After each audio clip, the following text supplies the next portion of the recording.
Hello বন্ধুরা, কেমন আছো সবাই? আশা করছি খুব ভালো আছো। আমি রূপা আজকে আর একটা ফ্যাশন ভিডিও নিয়ে আবার হাজির হয়ে গেছি। আর আজকের ভিডিওতে আমরা দেখব মেকআপ ছাড়াই নিজেদেরকে স্টাইলিশ দেখানোর কয়েকটা খুব সুন্দর সুন্দর টিপস। চলো শুরু করা যাক।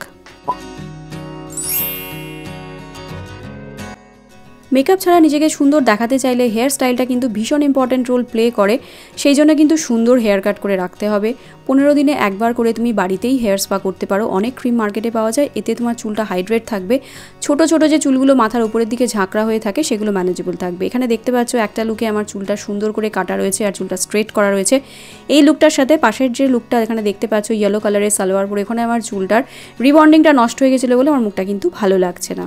তো চুলটাকে সুন্দর রাখার সাথে সাথে কিন্তু প্রপার স্কিন কেয়ার করতে হবে, এটা ভীষণভাবে দরকার। এতে কিন্তু তোমার প্রতিদিন মুখে যে ট্যানটা পড়ে বা মুখে যে ব্রণর দাগগুলো থাকে সেগুলো কিন্তু ঠিক হয়ে যাবে।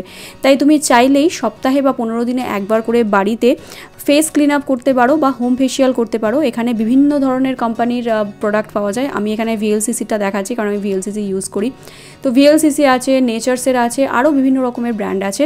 তাদের হোম ফেসিয়ালের যে প্রোডাক্টগুলো আছে সেগুলো কিনে নিয়ে 15 দিনে একবার করে এটা তুমি মুখেও ফেসিয়াল করতে পারো বা ওভারঅল বডিতেও কিন্তু এটাকে ব্যবহার করতে পারো বডি ডিটানিংয়ের জন্য। এতে তোমার ওভারঅল স্কিনটা হাইড্রেটও থাকবে আর ট্যানটাও পড়বে না। তুমি নিজের প্রতি কতটা যত্নশীল, কতটা খেয়াল রাখো সেটা কিন্তু অনেক সময় তোমার নখ দেখে সহজেই বিচার করা যায়। কারণ আমাদের শরীরে আমাদের হাত আর পায়ের নখটা কিন্তু সব থেকে নেগলেক্টেড। তাই নখ বড় না করতে চাইলেও তুমি কিন্তু নখটাকে সবসময় সুন্দর করে কেটে রাখতে পারো। নখের মধ্যে নোংরা জমতে দিও না। আর এরকম ধরনের ডার্ক কালারের নেল পালিশ পরা অ্যাভয়েড করে তার বদলে যে নিউড শেডের নেল পালিশগুলো আছে সেগুলো পরো। এরকমভাবে নখটাকে নোংরা রেখো না। নখের ভিতরে অনেক সময় মাটি বা অন্য নোংরা জিনিস ঢুকে যায় যারা বাগান টাগান করে। তো সেগুলো সবসময় পরিষ্কার রাখতে হবে। সপ্তাহে একদিন করে কিন্তু নখটাকে সুন্দর করে কেটে পরিপাটি করে রাখো। আর রাত্রিবেলা শোয়ার আগে নখে ভেসলিন বা বোরলিন লাগিয়ে রাখো যাতে তোমার নখটা হাইড্রেট থাকে। 3 নম্বর যে পয়েন্ট আমি এখানে বলবো সেটা ভীষণ ইম্পর্টেন্ট, সেটা হচ্ছে আইব্রো। অনেকের আইব্রোগুলো ভীষণ মোটা মোটা হয়, তো সেগুলোকে একটু শেপ করে রাখলে তোমার মুখটা অনেকটা সুন্দর লাগে আর ভীষণ ক্লিন লুক আসে। অনেকেই আছে যারা এখন শেভ করে থাকে, তো তুমিও যদি শেভ করো তাহলে যে শেভিং রেজারগুলো আছে সেগুলো দিয়ে তোমার মুখটাকে শেভ করতে পারো। এতে ওভারঅল মুখটা কিন্তু ভীষণ ক্লিন লাগবে। পরবর্তী যে পয়েন্টের কথা বলবো সেটা কিন্তু ভীষণভাবে গুরুত্বপূর্ণ, আর সেটা হচ্ছে আন্ডার আর্মকে সবসময় পরিষ্কার রাখ, মানে বগলে চুল হতে দিও না। বগলে চুল তোলার জন্য আজকাল অনেক ধরনের জিনিস মার্কেটে পাওয়া যায়, সেগুলো ব্যবহার করতে পারো। আর বগলের মধ্যে একটা কালো দাগ কখনো কখনো তৈরি হয়ে যায়, তো সেটাকে দূর করার জন্য কিন্তু আন্ডার আর্ম রোলার এখন বেরিয়েছে বিভিন্ন ব্র্যান্ডের, সেগুলো ইউজ করতে পারো। এতে আন্ডার আর্ম ডার্কনিংয়ের সমস্যা থাকে না। আর এরকম ধরনের উপটান প্রত্যেক সপ্তাহে 2 বার করে বগলে লাগিয়ে রেখে 15 মিনিট রেখে তারপর এটাকে ধুয়ে দিতে পারো।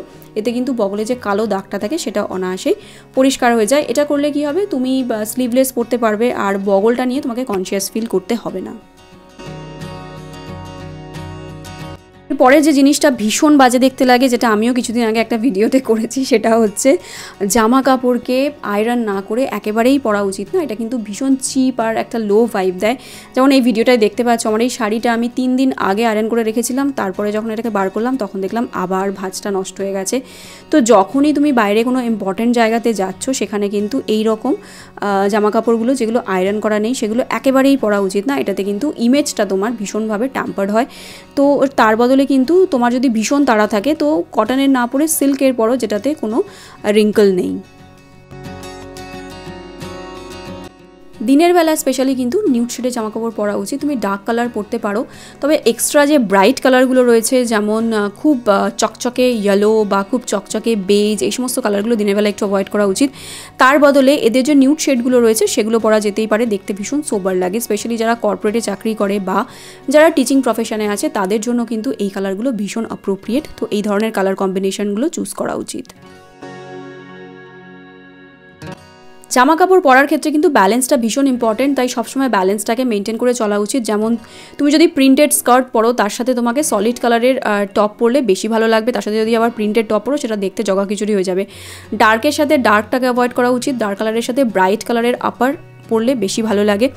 আর আমরা সবসময় ভাবি যে সেলিব্রিটিরা এত সুন্দরভাবে জামা কাপড়গুলো কী করে পরে কালার ম্যানেজমেন্ট করে, তো ওরা বেসিক্যালি 3 কালার থেরাপিটাকে ইউজ করে। মানে যে আউটফিটটা পরছে সেটাতে ওরা 3 ধরনের কালারকেই ব্যবহার করে থাকে, সেটা যে কালারই হোক না কেন। যেমন এই আউটফিটটা তোমাদেরকে দেখিয়ে সেটা বোঝানোর চেষ্টা করছি। দেখো এখানে টপটা ব্লু কালারের, স্কার্টটা হচ্ছে পিঙ্ক কালারের, আর ব্যাগটা নিয়েছি মারুন কালারের। আমি যে জুতোটা পরেছি সেটাও ব্লু কালারের। তো সব মিলিয়ে আমি এখানে 3টে কালারের জিনিস ক্যারি করছি। তো তোমাদেরও এইটা করা উচিত, মানে এরকম নয় যে জুয়েলারিটা তুমি সবুজ পরলে, ব্যাগটা নীল নিলে, শাড়িটা তুমি লাল পরলে, ব্লাউজটা তুমি সাদা পরলে, তো ওভারঅল কিন্তু ভীষণ ঘেটে যাবে। যাদের হোম বেসড কাজ বা যারা বাড়িতে থাকে তারা কিন্তু বাড়িতেও সুন্দর সুন্দর আউটফিট পরতে পারে, যেগুলো একটু কমফোর্টেবল হয় আবার স্টাইলিশও হয়। যেমন এরকম ধরনের ঢিলেঢালা কুর্তার সাথে পাটিয়ালা প্যান্ট পরতে পারো, স্কার্টের সাথে টপ পরতে পারো, শর্টস পরতে কমফোর্টেবল থাকলে শর্টসও পরতে পারো, বা বিলো নি যে ম্যাক্সিগুলো রয়েছে কটনের, সেগুলোও পরা যেতে পারে। সবসময় ফ্ল্যাট চপ্পল পরার পরিবর্তে মাঝে মাঝে একটু হিলওয়ালা জুতো পরাও ভালো। এতে কিন্তু তোমার কনফিডেন্স লেভেলটাও যেরকম আপ হয়ে যাবে, তার সাথে সাথে তোমাকে একটু লম্বাও লাগবে। তো মাঝে মাঝে একটু হিল জুতো পরলে কিন্তু মন্দ হয় না, সেটাও পরতে পারো।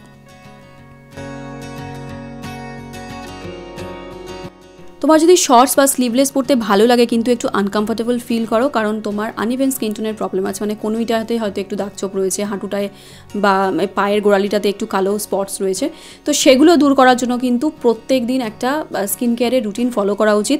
মার্কেটে এখন বিভিন্ন রকমের স্কিন কেয়ারের প্রোডাক্টস পাওয়া যায়, তো এরকম ধরনের সাবান পাওয়া যায় যেগুলোকে আমরা ট্যান রিমুভাল সোপ বলে থাকি, সেগুলো প্রত্যেকদিন ব্যবহার করতে পারো। টক দই ব্যবহার করা যেতে পারে। উপটানটা কিন্তু ভীষণ ভালো একটা অপশন আমাদের প্রত্যেক দিনের গায়ে যে ট্যানটা পড়ে সেটা দূর করার জন্য। এটাতে কিন্তু কোনো কেমিক্যাল নেই, তো এটাকে ব্যবহার করা যেতে পারে। আর স্কিন ব্রাইটনিং যে সমস্ত হাইড্রেটিং লোশনগুলো রয়েছে বা ফেস সিরাম রয়েছে সেগুলো ব্যবহার করা যেতে পারে। অয়েলি স্কিন থাকলে প্রতিদিন বা 2 দিন ছাড়া একবার করে মুলতানি মাটি ব্যবহার করতে পারো।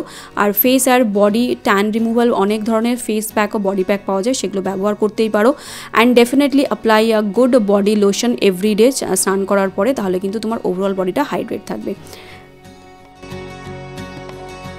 তাহলে বন্ধুরা, এটা ছিল আমার আজকের ভিডিও। আর আজকের ভিডিওতে আমি তোমাদেরকে বললাম মেকআপ ছাড়া নিজেদেরকে স্টাইলিশ দেখানোর কয়েকটা টিপস। বেসিক্যালি মেকআপ ছাড়া নিজেদেরকে স্টাইলিশ দেখাতে গেলে কিন্তু তোমাকে নিজের গ্রুমিংয়ের উপরে একটু খেয়াল দিতে হবে, তাহলেই কিন্তু সবটা অনেক সোজা হয়ে যাবে। ভিডিওটা ভালো লাগলে ভিডিওটাকে লাইক করতে পারো, ভিডিওটাকে তোমরা শেয়ারও করতে পারো। কোনো প্রশ্ন থাকলে কমেন্ট বক্সে কমেন্ট করে আমাকে জিজ্ঞাসা করতেই পারো। আজকে চলি, আবার দেখা হবে, টাটা।